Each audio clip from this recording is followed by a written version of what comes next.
మంచి మాటలు. విక్టర్. గంటల తరబడి వాక్యం వినే ప్రజలు ఉన్నారు. గంటల తరబడి వాక్యం చెప్పేవారు, పాడేవారు ఉన్నారు. ఉపవాసం రోజుల తరబడి ఉండేవారు కూడా ఉన్నారు. కానీ వాక్య ప్రకారం నడిచేవారు ఏరి అని విక్టర్ గారు మాట్లాడారు.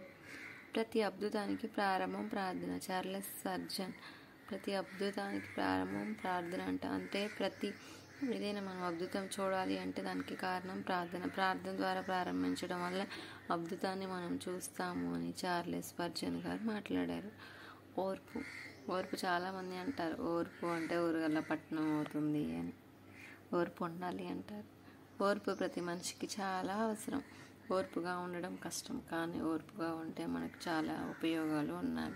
ఓర్పు చేదుగా ఉంటుంది, కానీ దాని ఫలితం మాత్రం మధురంగా ఉంటుంది. రూసో చెప్పారు ఇది. సో ఓర్పు గురించి ఎంత చక్కగా చెప్పారు. కాబట్టి మన ఓర్పుతో ఉండడానికి దేవుడే మనకు సహాయం చేస్తారు. కాబట్టి ప్రతిరోజు మన ప్రార్థన, దేవుని మాటల ద్వారా మన ప్రార్థన నేర్చుకునే వారమై ఉండాలి. అద్భుతాలు చూసే వారంగా ఉండాలి. అంటే వాక్యానుసారంగా జీవించే వారంగా ఉండాలని దేవుడు వీటి ద్వారా మాట్లాడారు.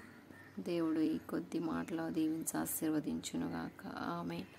విన్నవారందరినీ దీవించి ఆశీర్వదించి వారి కుటుంబాలకు మేలు ఆశీర్వాదకరం, వారికి అద్భుతాలు జరుగులాగన వారు కూడా దేవునికి వాక్యానుసారంగా జీవించే బిడ్డలుగా, దేవునికి ఇష్టమైన బిడ్డలుగా ఉండడానికి దేవుడే సహాయము చేయునుగాక. ఆమేన్. ప్రైజ్ ది లార్డ్ అండి.